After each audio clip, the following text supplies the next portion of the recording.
Bismillahirrahmanirrahim. Assalamualaikum. இந்த நிகழ்விலே தலைமை பொறுப்பேற்றிருக்கிற வித்தியாசம் இங்கே எழுதிய அறிவியல் பெருமக்களுக்கும் இதை கேட்டுக்கொண்டிருக்கிற உங்களுக்கும் இமை நலன்களும் மறுமை நலன்களும் அருள வேண்டுமாய் இறைவனை பிரார்த்தித்தவனாய் அன்பார்ந்த சகோதரர்களே,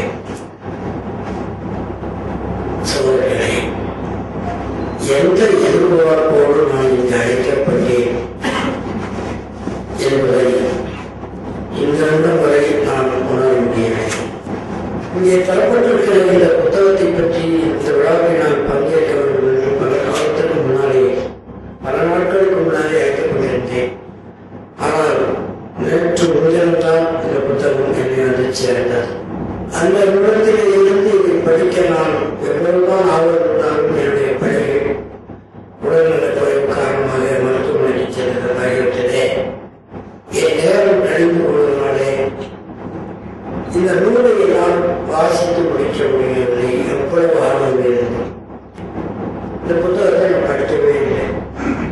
படித்தவங்க ஒரு வாரத்துக்கு முன்னாலே பெற்ற முன்னுக்க பெரியவர்கள் எங்களுக்கு இந்த புத்தகத்தின் கருத்துக்களை கேட்டால் இங்கே வந்து நான் புரட்டியதுதான் அதிலும் கொஞ்சம் முன்னுரைப்படுத்தேன். ஒரு கட்டுரைக்கு கூட நான் ஒரு கதையை கூட பயிற்சி முடிக்க முடியல.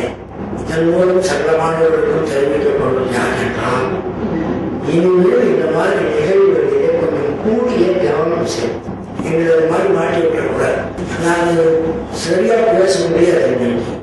இது என்ன விளைவை ஏற்படுத்தும்னா, அவர் அதெல்லாம் தான் பேசுவார், இதெல்லாம் பேச மாட்டாருன்னு ஒரு கருத்தை பதிவு இது பயன்படுத்த பழிவாங்கிறதுக்கு ஒரு முயற்சி மாதிரி இவரால் இதெல்லாம் பேச முடியாது என்று அவர் கீழே வச்சிருக்கிறாரு, அதைத்தான் பேசுவாரு என்று பதிவு செய்வதற்கு என்னை போன்றவர்கள் புதிதாக வருகிறவர்கள் நாங்கள் படுகிற அந்த சித்திரவதை வந்திருக்கு. இந்த சித்திரவதை இருக்கிறது. நாங்கள் வேறு பின்னணியிலே இருந்து இங்கே இஸ்லாத்திற்கு வந்தோம். எந்த காரணத்துக்காக வந்ததுனால இன்று உங்களுக்கு எடுத்து சொல்லிட்டு நேரமும் இல்லை, தேவையும் இல்லை. வந்த பிறகு இங்கே பெரிய வரவேற்பு ஒரு பக்கம், இன்னொரு பக்கத்திலே நான் சொன்ன அந்த சித்திரவதைங்கிற வார்த்தை பெரிதும் பொருத்தமோ பொருத்தாலோ ஓரளவுக்கு மன சித்திரவதையை அனுபவித்துக் கொண்டே இருக்கிறோம். ஆலோசனை இந்த சமநிலை சமுதாயத்திலையும் சேர்ந்து கொண்டு அவர்கள் ஒரு கட்டுரை எழுதினார்கள். புறக்கடையில் ஒரு போர்வாள் என்று என்னை பற்றி ரொம்ப அபரிமிதமா நான் போர்வாளும் இல்லை, என்னை போட்டு கொடுக்கிற இடம் புறக்கடையும் இல்லை. அவர் சாதாரண மனிதன். பெரியார் தலைமை நின்று கொண்டு பேசுகிறேன். 45 ஆண்டுகான அனுபவம் எனக்கு பேச்சுத்துறையிலும் இருக்கிறது. கருத்துக்களை அறிவதிலும் பகிர்வதிலும் 45 ஆண்டுகான அனுபவம் இருக்கிறது.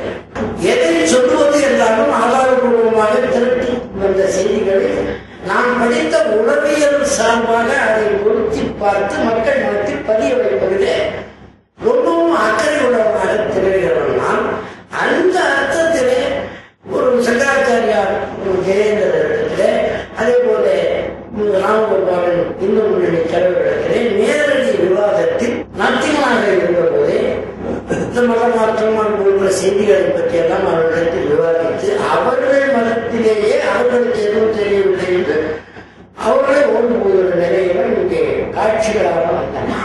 இதெல்லாம் செய்ததை அவங்கெல்லாம் பார்த்துக்கிறாங்கிற முறையில ஆலோசனை ஒரு கட்டுரை எழுதினார். புறக்கடைக்கு ஒரு போர்வாள், இவரை சும்மா வந்து இதுக்கே பயன்படுத்தாதுங்க. அப்பப்போ வெளிக்கிழமை பயணிக்கு போகிறது. அங்கே ஒவ்வொரு மஸ்ஜிதும் அவர் நான் ஏன் முஸ்லீம் ஆனேன் தெரியாமல் ஆகிட்டாங்க. இப்போ கூட இலங்கையில 10 நாட்களில் 23 கூட்டங்கள் நடத்தினார்கள். பெரும்பாலும் கல்வித்தான். நான் ஏன் முஸ்லீம் ஆனேன் தெரியாமல் ஆகிட்டேன்னு பண்றது.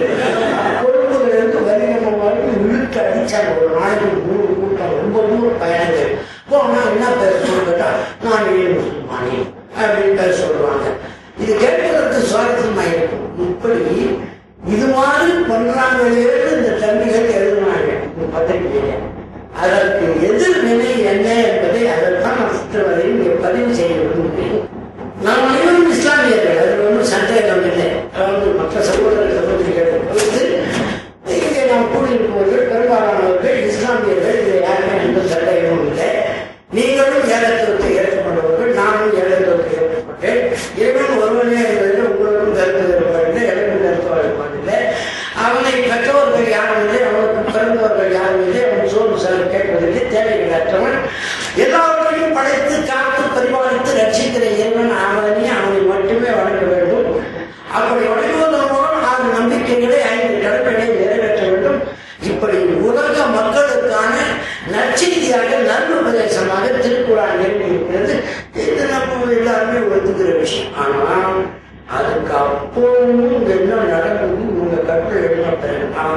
அது வரைக்கும் என்னோடு நட்பு கொண்டாடியவர்கள், அன்பு பாராட்டியவர்கள், அப்படியே கட்டி தழுவி உச்சி மோர்ந்தவர்கள், தினம் தினம் என்கிட்ட பேசிட்டு இருந்தவங்க, புத்தகங்களாக கொண்டு வந்து எனக்கு கொடுத்தவங்க, என்னோடு அன்பு பரிமாற்றம் செய்து கொண்டவர்கள் இப்பொழுது எனக்கு வெளியே போயிட்டார். நான் கூப்பிட்டு பேசினா கூட அவங்க பேசுறதுக்கு தயாராக இருந்தேன்.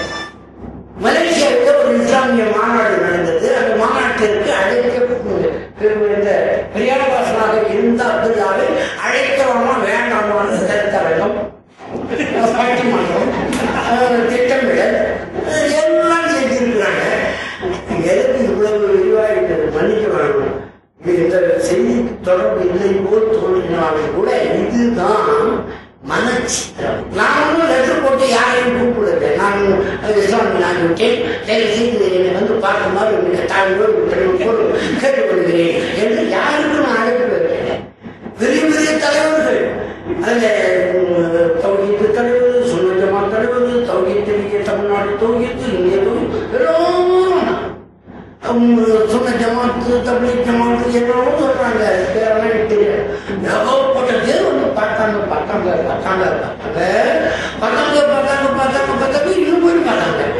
திடீர்னு அதுல ஒரு பகுதி இவங்க கற்பனை அதை பார்த்துட்டு எனக்கு போன்ல கேட்டார், இதை பத்தி ஏதாவது கருத்து தெரியலையான்னாரு. சொன்னேன், எழுதிக்கப்பா, என்னை பத்தி எனக்கு தெரியாத விஷயமா நீ சொல்லியிருக்கேன், நல்லா இருக்கு, சிறப்பா இருக்குது கட்டுரை. இன்னும் என் புழக்கத்தை போட்டுட்டாங்களா இல்லை நான் கோட்பாடுதானா என்பது எனக்கு தெரியல. ஆனால் அப்படி நீங்கள் கருதினால் அந்த பிரச்சனைகளை அது போன்ற